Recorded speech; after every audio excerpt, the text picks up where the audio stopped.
Arbeit macht frei, o trabalho liberta.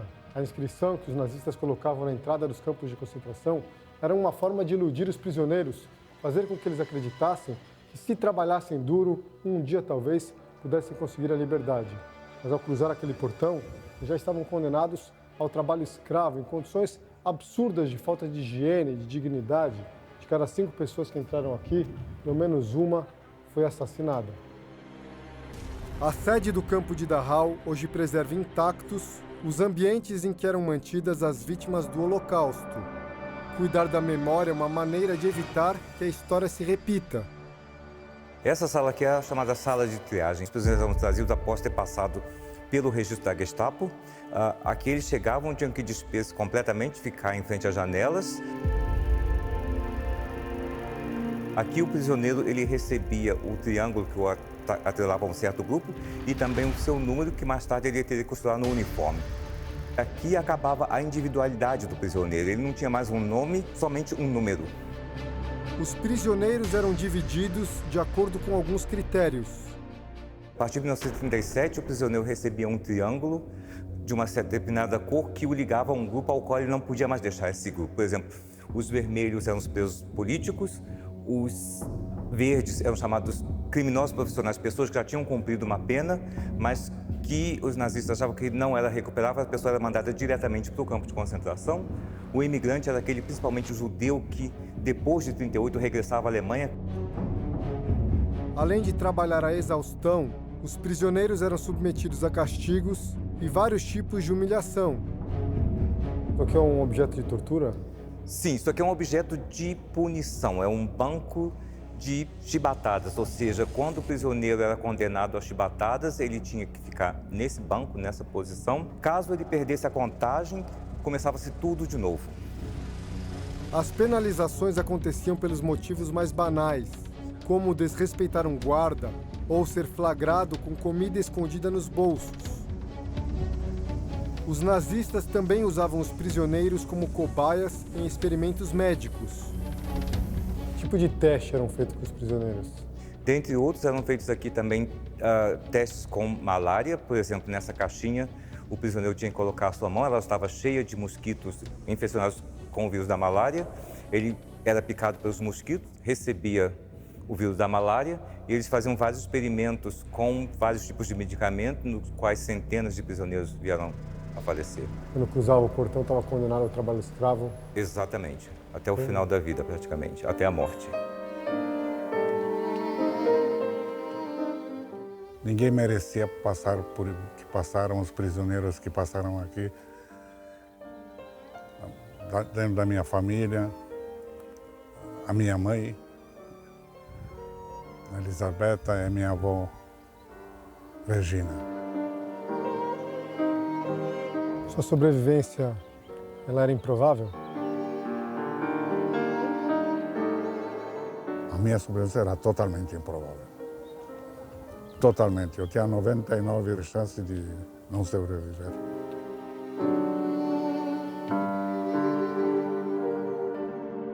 Jorge só foi conhecer a própria história depois de adulto. Tudo começou com uma foto que a esposa dele viu em um livro por acaso. O Jorge tinha comentado por alto que ele tinha nascido no campo de concentração. E um dia eu trabalhava no escritório de direitos autorais, eu recebi um livro. O livro tinha sido enviado ao escritório da família de Irene, uma empresa especializada na tradução e distribuição de obras literárias estrangeiras no Brasil.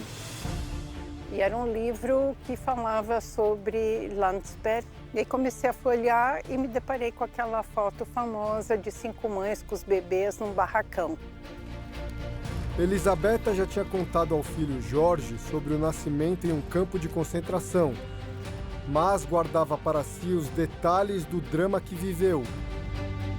A primeira vez que ela mencionou alguma coisa assim mais específica foi quando meus filhos começaram a fazer natação e eu convidei ela para assistir uma demonstração de natação. E quando ela entrou, ela sentiu aquele cheiro forte de cloro que tem nas piscinas, ela quase desmaiou nos meus pés. porque o cheiro do cloro remeteu ela diretamente para cá. Aí ela comentou que ela não conseguia sentir o cheiro nem do cloro e nem de batata e cebola podre, que ela, quase que como um holograma, ela se transferia para cá. A foto que Irene viu no livro também existia em um álbum de família de Jorge, e a autora que enviou a obra ao Brasil foi justamente a historiadora Edith Haim. Encontrei a foto nos arquivos nacionais nos Estados Unidos. Esta é uma história incrível. A esposa de George me contou que recebeu o livro no Brasil e que eles pretendiam publicar a versão traduzida. Então foi uma das coincidências mais maravilhosas da minha vida. Uma história que traz esperança. We should never give up hope.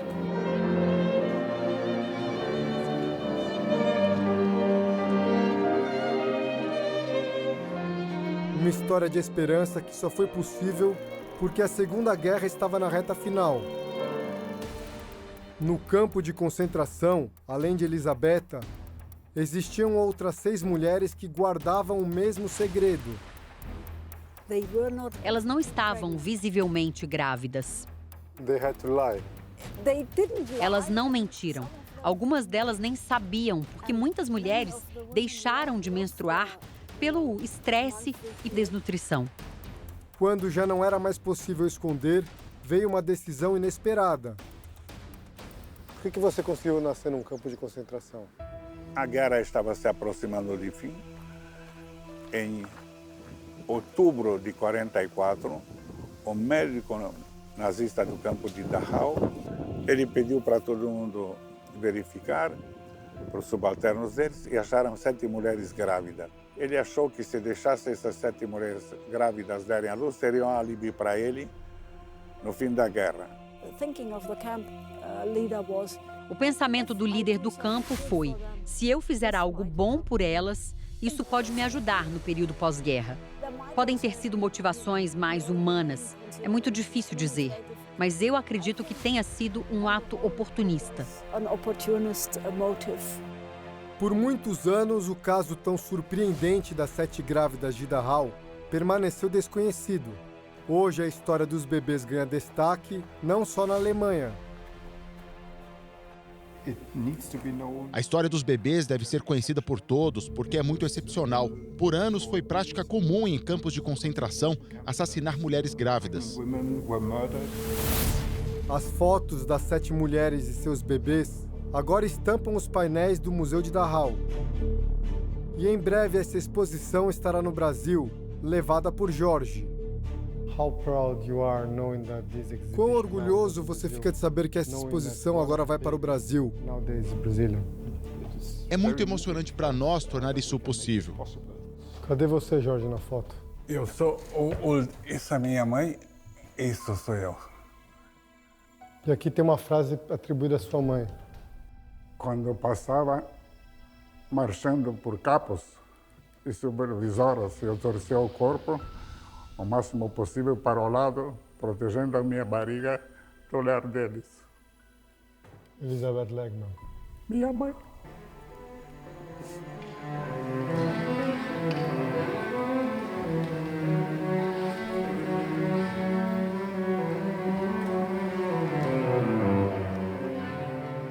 E no ano em que o fim da Segunda Guerra completa 8 décadas, um evento em Dachau reúne Jorge e um dos bebês dessa foto.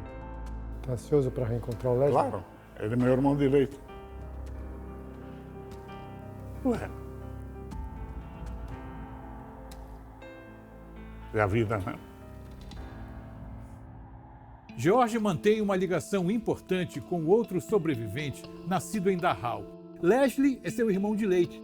Foi amamentado pela mãe de Jorge. Os dois nunca deixaram de se falar. Uma conexão que já dura 80 anos. Uma conexão mais forte que a guerra, que atravessou as fronteiras e o tempo. Leslie é naturalizado canadense, mas também nasceu em Dachau. A gravidez da mãe dele, Miriam, foi descoberta enquanto ela fazia trabalho forçado em uma fábrica de aviões. 2 oficiais nazistas caminhavam pelo canteiro de obras quando perceberam a minha mãe ali, grávida. Perguntaram: o que você está fazendo aqui? Você não pode estar aqui. Você tem que vir conosco, agora mesmo. Os agentes nazistas a colocaram em um trem rumo a Auschwitz para que fosse morta na câmara de gás. Era isso. Grávidas tinham como destino o extermínio. Mas o campo de Auschwitz estava sendo bombardeado. O trem parou, os agentes deixaram minha mãe sair do trem e a mandaram para Kaufering 1. Ali, Miriam entendeu que o destino dela seria diferente. Minha mãe entrou ali e se deparou com 6 outras mulheres grávidas como ela. A sobrevivência das mães de Dachau só foi possível graças a uma rede de solidariedade que se formou entre elas e os chamados capos, funcionários prisioneiros que atuavam nos campos sob a supervisão dos nazistas. Quando minha mãe deu à luz, ela recebeu a ajuda de uma capo chamada Luba. Ela era uma mulher judia. Foi em dezembro e o frio era terrível. Luba, então, trouxe um fogão a lenha para aquecer as mulheres e os bebês. 2 agentes nazistas viram a cena e perguntaram quem tinha levado aquilo para o alojamento. Luba confessou e foi espancada. Os partos das 7 mães foram realizados por outro prisioneiro judeu, o médico Erno Vadas, que atuou mesmo com a própria saúde muito debilitada. Chamaram o médico e disseram: você vai fazer o parto de todas essas mulheres. E ele respondeu: eu? Ele estava esquelético, mal parava em pé. Não havia equipamentos médicos, água, nada. Ele não tinha condição alguma. Ainda assim, ele fez os partos. Leslie é o mais jovem dos 7 bebês de Dachau. Eu fui o último. Minha mãe teve 48 horas de trabalho de parto dificílimo. O Dr. Vadas dizia para ela: você tem que empurrar, Miriam, empurre. Você tem que colocar o bebê para fora, empurre. Mas ela já não tinha mais força alguma. Miriam só conseguiu dar à luz porque o médico fez uma manobra arriscada e salvou a mãe e o bebê. Ele precisou usar o próprio corpo e ele se deitou em cima da minha mãe para empurrar por ela. Ele empurrou e finalmente minha mãe deu à luz. Minha mãe estava com a placenta retida e ela teve uma hemorragia. Ela estava morrendo pela perda de sangue. O Dr. Vadas, com as próprias mãos, arrancou a placenta e assim salvou a vida dela. Miriam ainda contraiu febre tifoide. Ela não teve forças para amamentar. Mas um gesto da mãe de Jorge uniu os bebês para sempre.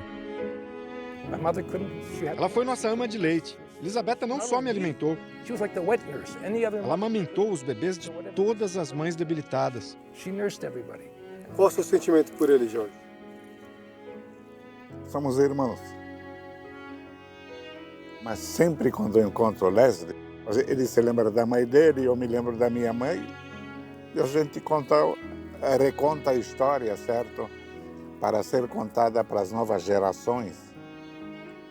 O que aconteceu para nunca mais acontecer.